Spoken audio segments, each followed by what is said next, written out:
राधे राधे। कैसे हैं आप लोग? ईश्वर कृपा से आप सब अच्छे होंगे। ईश्वर सब पे कृपा बनाए रखे, सबका कल्याण करे।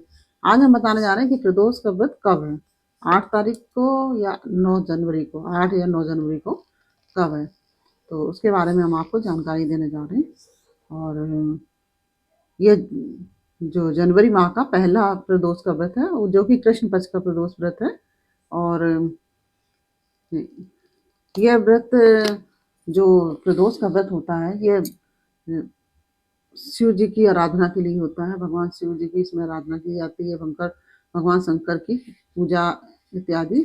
सुबह आप प्रातः स्नान आदि जो नित्य कर्म होते हैं, वो सब करने के पश्चात आप शुद्ध स्वच्छ कपड़े पहने और उसके बाद आप भगवान के सामने आचमन करके पूजा, जो प्रदोष व्रत का संकल्प लें कि आज, मतलब जिस प्रकार से आप हमेशा लेते हैं, इस तरह से आप संकल्प लें पूजा का और व्रत का कि आज हम प्रदोष व्रत रह रहे हैं। इस प्रकार से आप संकल्प लें। और जैसे कि आप भगवान शिव की जो पूजा है, दूध, दही, शहद, घी, शक्कर, चीनी, इससे भगवान को स्नान कराया जाता है। पंचामृत से स्नान किया कराया जाता है।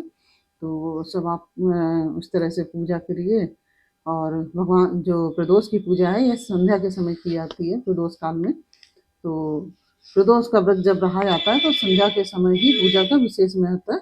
और कहते हैं कि प्रदोष के समय सभी देवता हैं जो शिव कुंडी में वास करते हैं। और उसमें जब आप शिव पिंडी की पूजा इत्यादि करते हैं, तो इससे सभी देवता की पूजा हो जाती है, सभी देवी देवताओं की।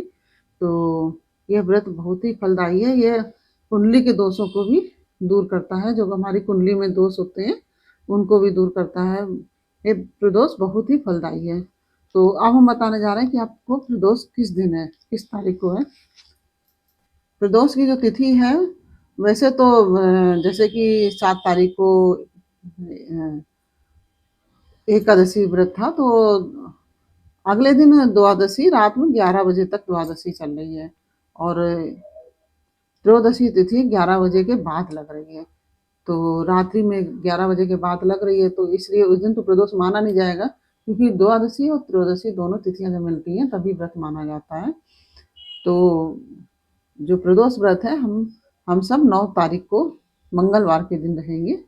मंगलवार को व्रत रहा जाएगा। मंगलवार के दिन ही प्रदोष माना जाएगा। उदया तिथि का भी है, क्योंकि 8 तारीख को त्रयोदशी तिथि नहीं मिल रही है, इसलिए 9 तारीख को त्रयोदशी तिथि मिलेगी। इसलिए यह व्रत मंगलवार के दिन ही रखा जाएगा।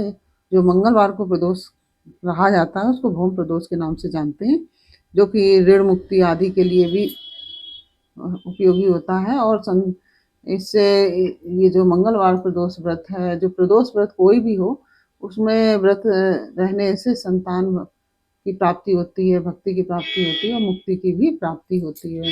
तो ये जो व्रत है प्रदोष का, तो ये सभी प्रकार के क्लेशों को दूर करने वाला है।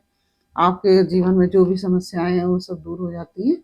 और पूजा का शुभ मुहूर्त है 9 तारीख को संध्या के समय, जो प्रदोष काल होता है, उस समय आप 5:43 से लेकर रात्रि में 8:30 तक शुभ मुहूर्त है पूजा का।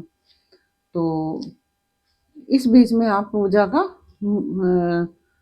पूजा आराधना कीजिए और भगवान शिव को स्नान इत्यादि, भगवान शिव का जलाभिषेक है और अभिषेक सभी आप शाम को 5:43 से लेकर 8:30 के बीच में कर सकते हैं। यह पूजा का बहुत ही शुभ मुहूर्त है। और इस प्रकार से हमने आपको बताया कि प्रदोष व्रत कब है, और पूजा का शुभ मुहूर्त भी हमने आपको बता दिया, इसका क्या महत्व है यह भी हमने आपको जानकारी दी। और पूजा विधि किस प्रकार से पूजा करनी है, वो भी हमने आपको बताया कि पूजा में आप पंचामृत से स्नान कराइए, गंगा जल से स्नान कराइए, और भगवान को अक्षत है, चंदन है, पुष्प है, और जो तुलसी की मंजरी है वो भगवान शिव को अति प्रिय है, वो चढ़ाना चाहिए। और बेलपत्र तो बहुत ही प्रिय है, तो बेलपत्र है, पुष्प है, नैवेद्य है, जो भी आप जो भोग लगाना चाहते हैं वो भी भोग आप लगा दीजिए। जो भी चीज़ आपके पास उपलब्ध हो उसका भोग लगाइए।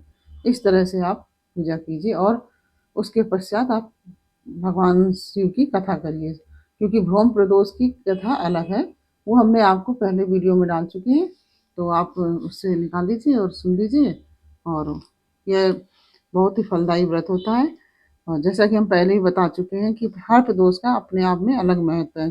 जैसे सोम प्रदोष है, जो सोमवार को पड़ने वाला प्रदोष है, उसको सोम प्रदोष के नाम से जानते हैं। वो अभिष्ट कार्य की सिद्धि के लिए रहा जाता है। और जो भौम प्रदोष है, वो ऋण मुक्ति के लिए रहा जाता है, संतान प्राप्ति के लिए। और जो बुध प्रदोष है, बुधवार को पड़ने वाला प्रदोष, जो व्यापारिक समृद्धि के लिए रहा जाता है, जब व्यापार में परेशानियां होती हैं उनकी समृद्धि के लिए रहा जाता है। और जो गुरु प्रदोष, जो बृहस्पतिवार को पड़ने वाला प्रदोष होता है, वो गुरु प्रदोष के नाम से जानते हैं। वो सौभाग्य और स्त्री सुख के लिए रहा जाता है। और जो शुक्र प्रदोष है, वो भोग ऐश्वर्य आदि की प्राप्ति के लिए शुक्रवार को पड़ने वाले प्रदोष को शुक्र प्रदोष कहते हैं, जो कि भोगों और ऐश्वर्यों की प्राप्ति के लिए रहा जाता है।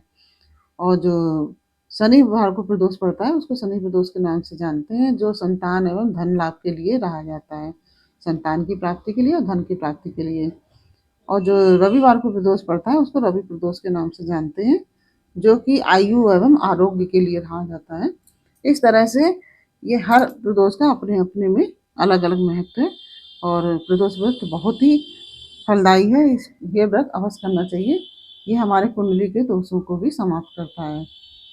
और यह जानकारी आपको कैसी लगी? हमने आपको जानकारी दी, अगर अच्छी लगी हो तो वीडियो को लाइक शेयर अवश्य कीजिए, और कमेंट में राधे राधे अवश्य लिखिए। और ओम नमः शिवाय जरूर लिखिए, या राधे राधे जो भी लिखिए आप, लेकिन ये हमें बताइए कि आपको जानकारी कैसी लगी।